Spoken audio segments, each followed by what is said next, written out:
Melvin lived in the Livingston Public Library. Well, he didn't really live there. He just spent lots and lots of time there. Everything has a place in the library, and Melvin likes it that way. His favorite people, Marge, Betty, and Leola, are always in their places behind the reference desk. When something interests Melvin, the librarians help him find the very best information on the subject. When he collects creepy bugs in a jar, they help him identify, classify, and catalog them. Melvin can always find answers to his questions and a lot of fun in the library. Then one day, he goes off to college to learn a new thing and read a new book. Will he leave the library and his friends behind forever? The Boy Who Was Raised by Librarians by Carla Morris, illustrated by Brad Sneed. Melvin lived in the Livingston Public Library. Well, he didn't really live there. He just spent lots of time there. He wanted to know a lot about everything.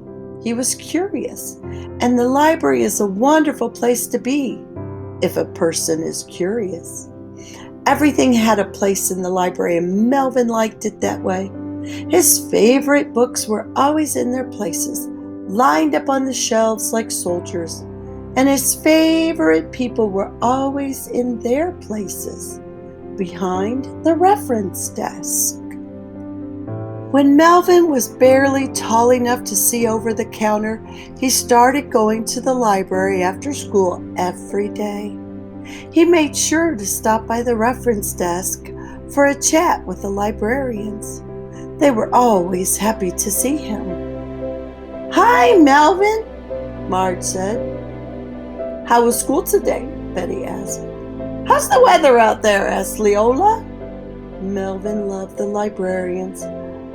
Whatever he was interested in, they were interested in too. "Where can I find some information about snakes?" he asked one afternoon. "Well," said Marge, "how would you like to raise a snake all by yourself? Here's a great book, Raising Snakes in Your Bathtub, from Cute Baby Racers to Big Ugly Cobras." Betty chimed in. "Here, dear, an arts and crafts books, making snake skin purses, shoes, and other matching accessories." "Hey, snake poems and blessings," added Leola, as she found 42 snake websites with just 3 keystrokes. That's how librarians are. They just can't help it, and that's why Melvin loved them.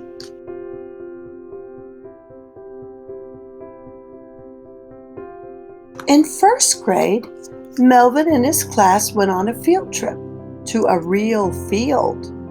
That afternoon, he ran to the library to show his friends his treasure, a big mason jar filled with all kinds of bugs. "Look what I have," he called as he burst through the library doors. "Can you help me identify them?" "Melvin! Don't run in the library!" Melvin tripped, and the jar sailed across the room. All 87 specimens of caterpillars, cooties, and creepy crawlies were loose in the Livingston Public Library. Marge, Betty, and Leola quickly organized an emergency rescue squad. The bugs were retrieved, identified, classified, and cataloged within 20 minutes. "How'd you do that so fast?" asked Melvin. "That's how we are," explained Leola. "When we see chaos," began Betty. "We organize and catalog," finished Marge. "It's in our nature." She pulled out a field guide to insects and handed it to Melvin. To apologize, Melvin gave the librarians a lovely bouquet of flowers picked from the library's garden. Then he stopped to examine the aquarium next to the circulation desk. "Don't put your hand in the fish tank," Marge warned.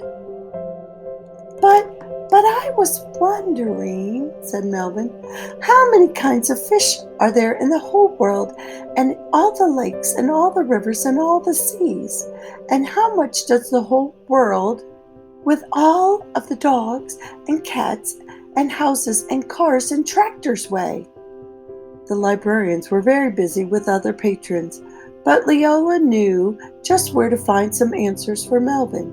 She sat down at the computer with Melvin, and they found the answers together. She couldn't help it. That's just how librarians are. In second grade, Melvin was cast as the Enormous Eggplant in the school play. He practiced his part with the librarians. "Now say your line again," said Leola as she shelved the new Caldecott Award winners. "Project your voice to the back of the auditorium," said Marge in an alarmingly loud and clear voice. "But be natural," said Betty. "Try to look like you're not acting." She read aloud from Organic Gardening magazine to help him find his motivation. The audience gave the Enormous Eggplant a standing ovation. Melvin attended all the library programs. He was always the first person to complete the summer reading program. He loved the after-school specials and the Reader Guides book club and movie nights. He came to all the story hours no matter the hour. But the spend the night in the library party was the best. Betty read the kids a bedtime story. Melvin curled up in his sleeping bag near the encyclopedias, surrounded by thousands of books, and felt rich and happy. In third grade, Melvin started a baseball card collection. He would spread the cards out on a table in the library and organize them into teams, players, and rookies. Betty showed him how to store them in acid-free, archival-approved boxes, and Leola found him a price guide on the internet. They couldn't help it. That's just how librarians are. In fourth grade, Melvin entered the complete and unabridged A to Z spelling bee. Marge suggested he read the 100th edition of Words to Know every day after school.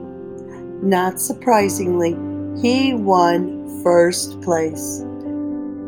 In fifth grade, Melvin won both the gold and the silver trophies in the Know Every Town, City, State, and Country in the Solar System Geography Contest. Marge, Betty, and Leola were so proud of him. They couldn't help it. That's how librarians are. In sixth grade, Melvin entered the extraordinary, completely out-of-your-mind science fair. The librarians helped him find information all about the projects that had ever won. Melvin came up with a winner. In seventh grade, he was picked to be on So You Want to Be the Smartest Kid.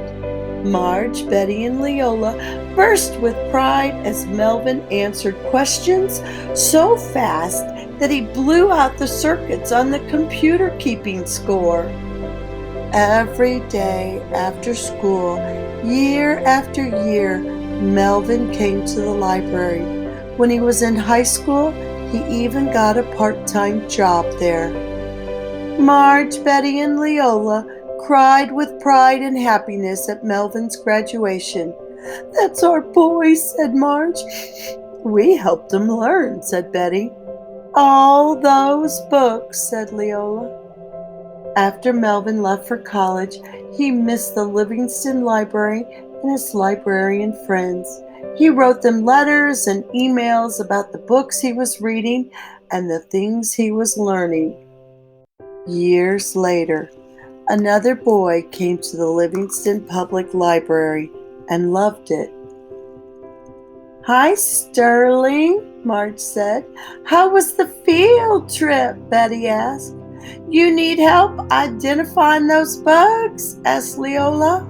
"We can identify, organize, and catalog in no time. We can't help it," said Livingston's newest librarian. "That's just how we are." Hello, friends. Thanks for listening to another story time with Lorelei. This is one of my favoriteest books about the library. I hope you enjoyed it.